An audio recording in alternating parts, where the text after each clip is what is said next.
રાજ્યભરમાં medical store પર પોલીસે સર્ચ ઓપરેશન શરૂ કર્યું છે। દરેક વિસ્તારમાં એસઓજી અને સ્થાનિક પોલીસનું સંયુક્ત ઓપરેશન ચાલી રહ્યું છે।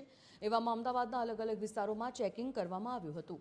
724 મેડિકલ સ્ટોરમાં તપાસ કરવામાં આવી હતી। નશાકારક દવા અને ઇન્જેક્શન વેચાણ અંગે તપાસ થઈ।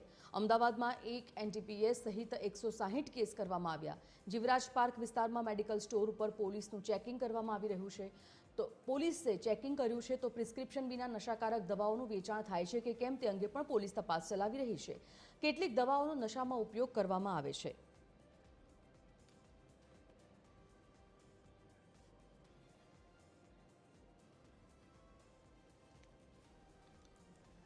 તો ગાંધીનગરમાં નશા માટે વપરાતી દવાઓનું વેચાણ કરનાર મેડિકલ સ્ટોર પર તવાઈ કરવામાં આવી। નશાકારક દવાઓના પ્રિસ્ક્રિપ્શન વગર વેચાણ કરનારા સામે કડક કાર્યવાહી થઈ।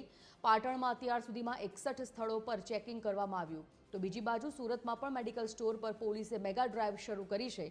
તબીબના પ્રિસ્ક્રિપ્શન વિના નશાકારક દવાના વેચાણ સામે પોલીસે લાલ આંખ કરી। સુરત પોલીસ દ્વારા મેગા ડ્રાઈવ શરૂ થઈ છે અને શહેરના અલગ અલગ 6 ઝોનમાં પોલીસની ડ્રાઈવનું આયોજન કરાયું છે।